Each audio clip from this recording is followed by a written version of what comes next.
I'm Steve, and this is Timbo. We welcome you to a catastrophic event. In today's conclusion to my interview with Simone Ramel-McKay, Spokane County Emergency Management Program Manager, we discuss more ways of getting information and why it is critical for you to stay alert as potential problems may strike at any time. If Hurricanes Helene and Milton did not wake you up to the need to prepare for potential disasters in your area, the poor response by FEMA and other federal agencies should. In a catastrophe, you and those immediately around you are the first responders. Getting prepared will only help you should the unthinkable happen. And really, I wasn't the lead for that. Our deputy director is the lead in terms of any major emergency or disaster.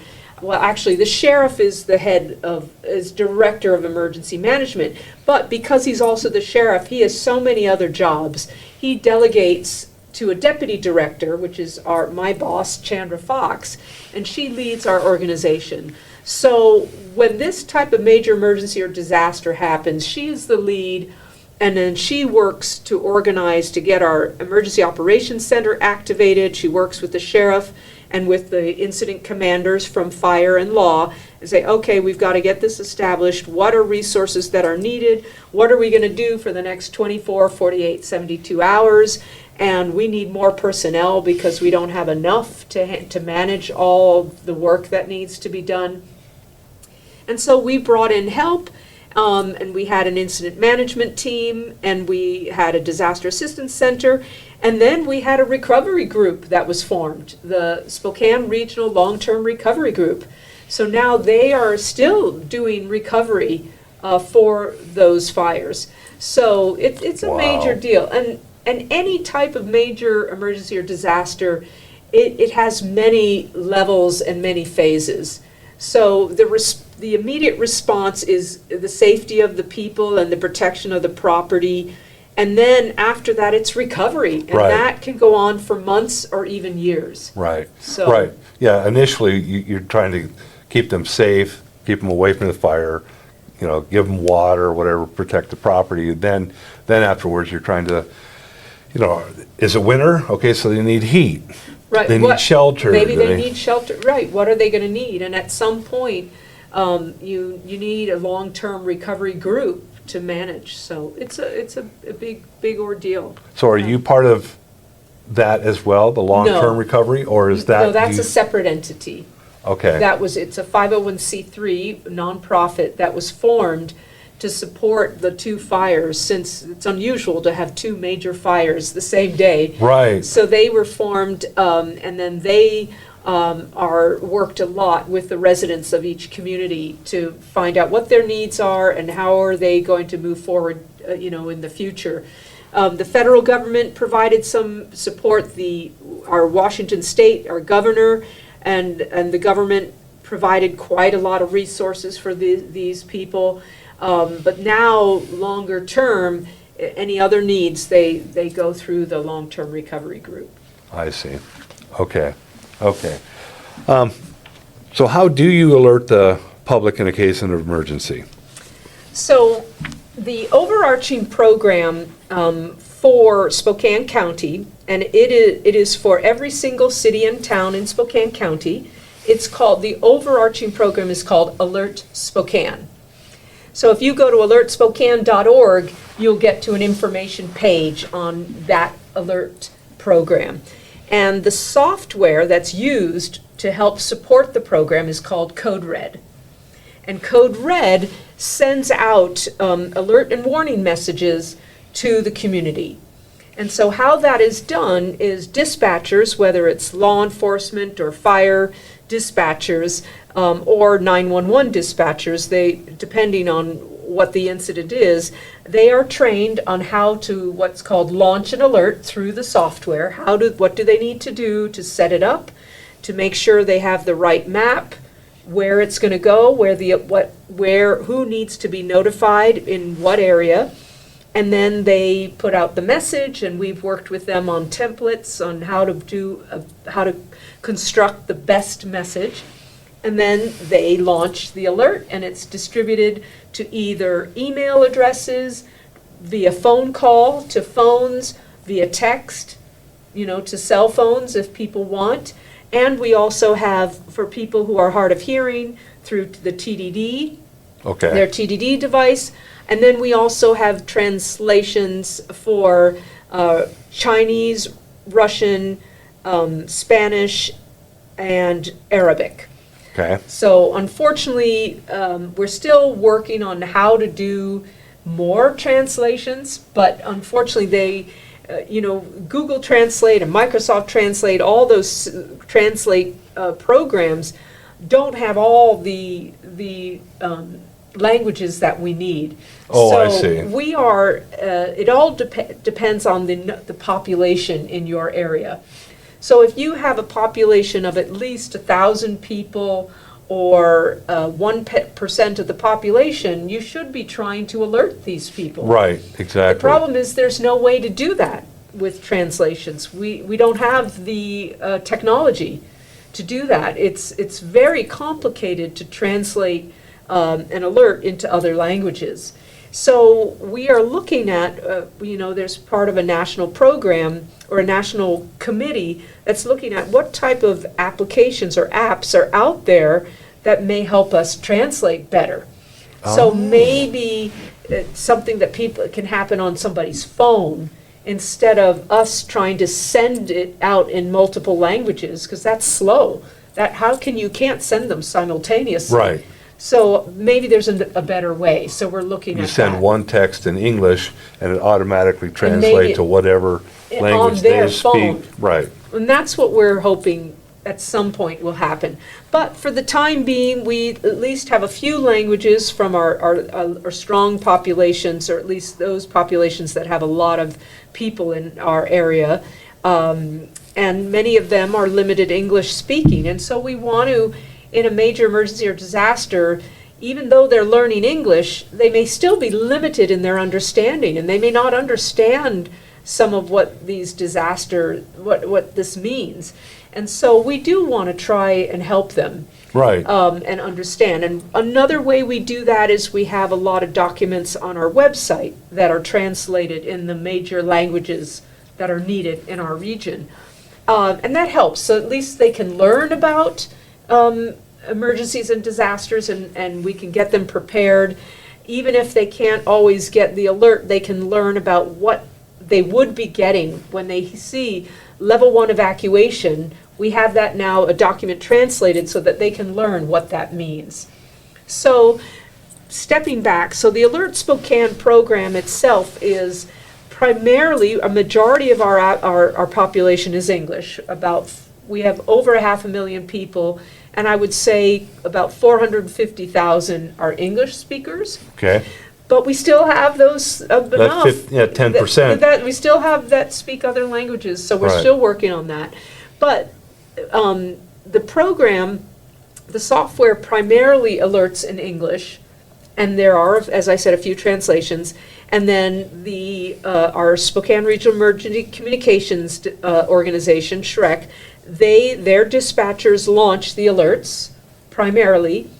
And then if it's a major fire, then our office, our duty officers, will also launch an emergency alert for every cell phone in an area, and that's called a wireless emergency alert. So people can register for Alert Spokane, which I think is a really good idea. Yes, I had no idea, so I will be doing It's that. important because if you're not at home, and you want to know if there's a fire or a law enforcement activity or a hazmat incident, hazardous materials, near your home, there's no way you're going to find that out unless you register. Right. I mean, the media, a lot of people say, oh, where else do you go to get information? People go to Spokane News, the app, Spokane News app. They go to Facebook. They go to the media quite a bit. People say, oh, nobody watches the news. They may not watch, quote, the 10 o'clock news, but they still go to the news channels for information. Right. We get the news, and I mean this sincerely, our local news organizations have been fantastic in getting information out for the general public. So if you want to know what's going on, go to KREM, KXLY, KHQ, the 3, and Spokane, and or I forget, the sub of the KHQ. In any case, and Spokane Public Radio does a great job at supporting us, and the Spokane Public Television, they all help support us in terms of getting information out and Okay. alerts. So, so we get that information out to the general public, and we hope that they will monitor Facebook or media, or local media, or Spokane News to find out what's going on. There's also, if it's a wildfire, the Watch Duty app is excellent. Right, I have that. Yeah, I do too. Most of us do. It is, they've put out, just a preface or caution, they did put out some incorrect information last summer, but we worked with them to say, hey, you've got to make sure you get the correct information. Please try to make sure it's verified before you post. Right. So they had put some incorrect information out, but it was quickly corrected, thankfully. You can't have that putting out, what is that, crying chicken little, or, the Yeah. sky is falling, because people will not pay attention. Right, and they didn't do that. They actually were doing great work with the Gray and the Oregon Road fires, but they had put some incorrect shelter information out. And so they had overheard something, but it wasn't finalized. So that's where we say, I hey, see. wait, make sure it's confirmed. Just because you hear it doesn't mean that's what's happening. So we did, I know Fire talked with them, and our deputy director talked with them to say, hey, can we try and have you be a little more careful, because it causes confusion Right. if they're putting incorrect information out there. And they've really worked on doing better. So, but that's a great way to get information. Code Red has an app, but it's not ideal. The problem with the app, it's only if you're in the area. So if you're not in the area, it's not going to notify you. I see. So you really need to register so that if you're not, like I said, if you're not at home, you can still get notification of something going on at your home. Well, So- and the thing is too, you could be driving, you could be going up to some side of the north side, and there's an accident. Well, you could get the alert. Well, you could go a different way. Yes. Again, to avoid the problem. Right. So it's good to register. The app is still helpful, but we'll do a wireless emergency alert to target every cell phone in an area if it's something serious and warranted to do that. Or if there's a missing person, we get so much help from the community. It's really phenomenal. When we have a missing person who's vulnerable, who's at risk, we don't just, not any old missing person. It has to Right. be someone who's at risk, that they could hurt themselves or get hurt because they're either developmentally disabled, or maybe they have Alzheimer's, or maybe they're a youth and they're young and they don't know exactly where they're going. They're alone. They really shouldn't be alone. Basically, anyone under 12 is at risk, according to law enforcement and in terms of a missing person. But if they, on top of that, have some type of disability, we want to be able to support them and find them. Right. And so we will send out a wireless emergency alert, and statistically, we are finding people with the help of the community in 10 to 15 minutes. That's I mean, that's how amazing it works, and how many people are are actually looking for that missing person, and give, I should say us, law enforcement, they call either Crime Check or 911, and give good information to help us find those people. Is that That's called the amazing. Amber Alert or whatever? Or That's different. Or is that different? It's the same type of software. It's using the same software. It's a wireless emergency alert. The Amber Alert is different in that it's only for youth, 18 and under, who have been abducted. Oh. So the Amber Alert is when a young person has been abducted. They don't use an Amber Alert for someone who's an elderly person who has Alzheimer's. You see, so law enforcement will do a wireless emergency alert, but it may sound like an Amber Alert, but it's not going to have the same text, or it's not going as being dispersed quite as far. It's usually very targeted within 2 to 5 miles. They know that missing person was walking and they are somewhere in this area. And that helps people because we say, hey, this person left this we don't give an address, but a street, we give an approximate location at a time, then they know approximately, okay, if this person's walking, they can't get very far. Right. And so, but with the help of the community, we find these people very quickly. That's pretty cool. Yeah, see, every so often, my phone just starts going crazy.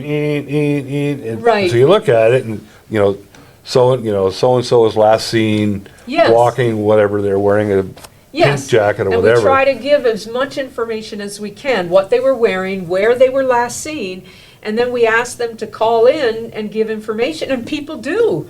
And it's because of the community helping that we've found many, many people. So It's that- really been cool. That particular text is isolated to a certain area. Yes. So I'm not getting them from the north side. I was always curious about that.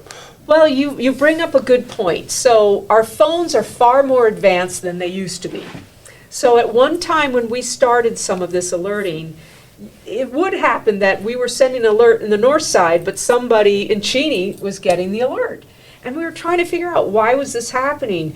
And what we learned after talking with the providers, AT&T, Verizon, and T-Mobile, some of the lead providers, we said, and FirstNet is, of course, too, and Sprint, we said, so what's going on? Why is this happening?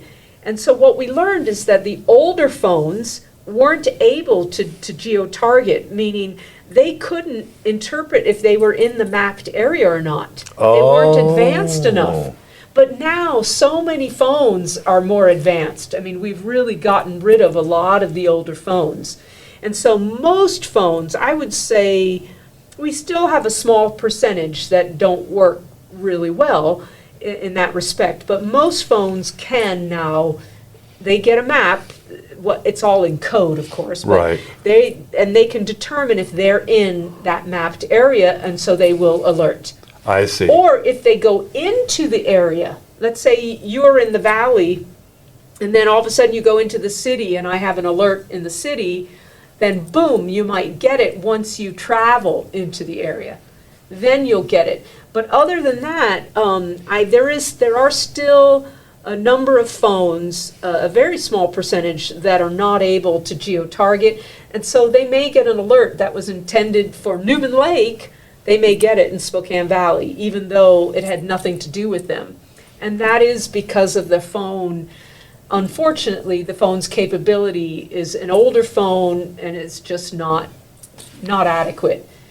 Well, it's probably better to overspread Yes, than and I underspread. did that once on mistake. It was my own error.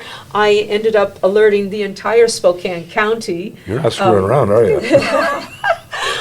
with a wireless emergency alert about a fire, but I meant to target a smaller area. But it was okay. It turned out, there were some people who were angry. Sorry if I made you angry. But a lot of people contacted us and said, hey, it was good to know Right. that something was out there, even though it didn't pertain to us. So we took that as a good learning experience, because Right. in some ways, like you said, it's almost better to over alert. So Right. maybe we do more, let more people know in the future in some way. Maybe do a warning instead of an actual alert. Say, hey, this is a warning that this could get more serious. Right. So we're exploring how to do that better. Yeah, I would think that would probably be a better way to go, simply because any more people are so distracted. Yes. And, it like that windstorm, and it's actually my next question, you guys alerted people before. Yes. Will that happen again? And, I would think that something like that, just periodically, just to let people know, this is a system. We do tests. There are required tests that go over radio and TV, but we haven't done tests yet for a wireless emergency alert because the federal government has, but we haven't because people have, we're afraid that people are get too many alerts, they're just going to turn them off, on their phone and won't get any. So we would rather try to be judicious and use them only when they're needed. Okay. But it's possible. We've thought about doing a fire warning, for example, and doing a test alert. The problem is it's really hard to alert the whole county. And so you want everybody to have a test, but then if you do alert the whole county, that's going to take a long time for the system to get through 500,000, phone calls or texts or that's whatever. a good point. So in some ways, we've decided, you know what, it's really not worth it to do that. But we do test it out on radio and TV. It's actually required to do a test. And if you listen to public television or public radio, or KPBX locally or KSFC locally, you will hear our test messages about about alerts. So that's good. But it's worth, we've thought about doing it, maybe letting people know that we're going to do a test alert. So we still might. It's not out of the question, but so we'll see. Just to kind of jar people. Yeah, Yeah, we might have to do that. I I'll know. have to talk with my boss about that and see, if that's something we could do. Could be worthwhile, yeah. There's a book, with Amanda Ripley is the lady's name. It's called The Unthinkable. Mm-hmm. And I don't know if you've ever read it, but to me, everybody should read it. I don't care what your job is, simply because what it does is it goes through disasters. Mm-hmm. And it starts with 9/11, and they go through the psychology of it all and why some people survive, some people don't. And for the most part, what they find is people who have thought about it in the past have had some kind of, okay, if this happens, this is what I'll do, those people will tend to survive. Mm-hmm. Because a lot of people, they just freeze. They have no idea. Right, there's a lot, I'm glad you brought this up because it's really important. I think there's a lot of fear. And so people freeze because they're afraid, what's going to happen, what do I do? If they're educated about it, whether they read The Unthinkable or they go do some preparedness work through using one of our website or another website, our Spokane Regional Health District has some great preparedness information as well. They're a key partner for us. So many of partners, Fire has great preparedness information. The Department of Natural Resources and our local fire districts. So there's many resources. So if the people go and read about it and get a little more prepared, it's not to make them more afraid. Right. It's knowledge is power. Right. The more they're prepared, the more they'll be confident Right. and know what to do. Like you said, they won't freeze. Right. And usually they freeze because they're afraid, okay, what's going to happen next? They don't know what's going to happen next. And it may not be bad. The worst may have happened. The power outage may be the worst locally. Right. Maybe not. Some people had trees hit their homes and they had to get, oh boy. Oh, Yeah. not fun. So they had to get tarps and they had to get people out and, so there's a lot of things that become complicated.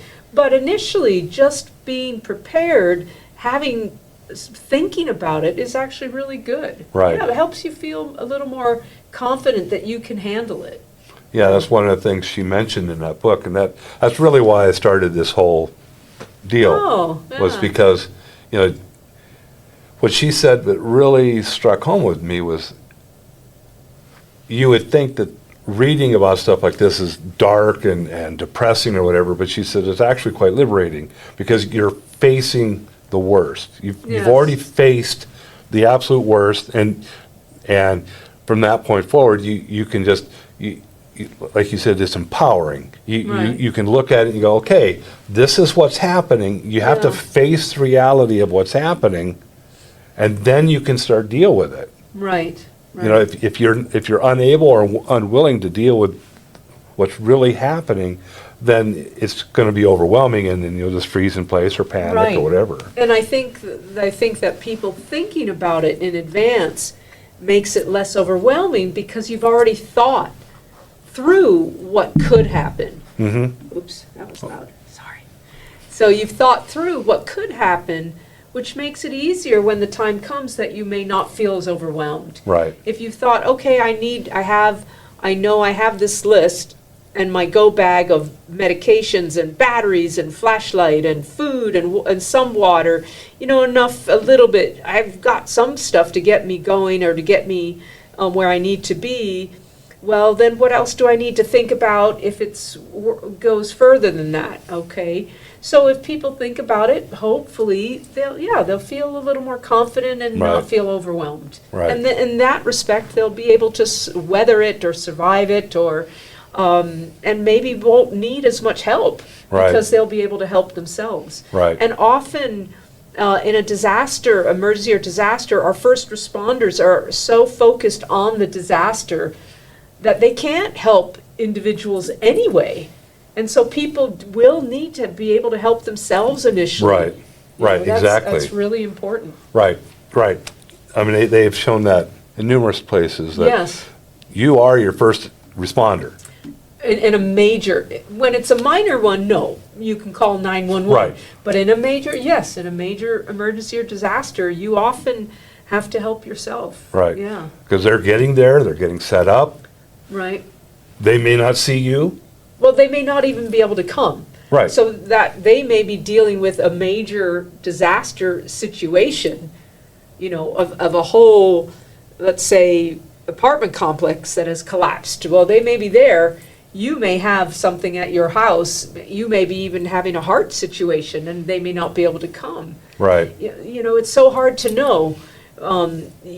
So that's why it's important when there are these major incidents that people can help themselves at least a little bit, or Right. help, or work with their neighbors Right. for support. Yeah, Exactly. yeah. Okay. So what does SCEM recommend having, or does SCEM recommend having emergency preparedness items on hand, just in case? So yes, as I was saying earlier, we do recommend you start with at least like a few days, 3 days if you can, of supplies, from matches to batteries to a flashlight to cash to your pet food and medicines to your own medicines to important information. If for some reason a fire is coming and you have to evacuate, you want some important documents. Right. Whatever, a few important things. So a few things for 3 days. As I said, we have a list on our website. Ready.gov has a list. Good place to start with those things is just some basic supplies.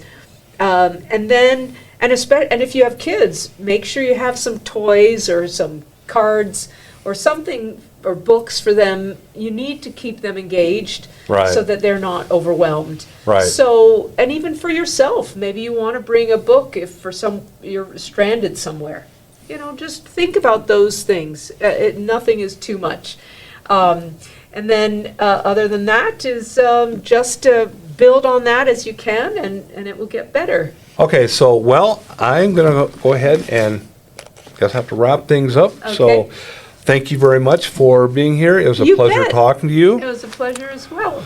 and I hope you guys learned something. I certainly did. Yeah, hopefully, and don't hesitate to check out our website, and he'll give you the links. I will put all that on the website, or on my On your- YouTube channel. Yeah, So, great. thank you for your time. Thank you, Stephen. Have a great day, everyone. Bye-bye. Bye. Thank you for watching the conclusion of my interview with Simone Ramel-McKay. I hope you enjoyed this video and learned something from it. I know I did. Below the video are links to Spokane County Emergency Management website and several letters to help you prepare for disaster. Please like and share this video, leave a comment, Have a blessed day, and I will see you later. Thank you. Bye-bye.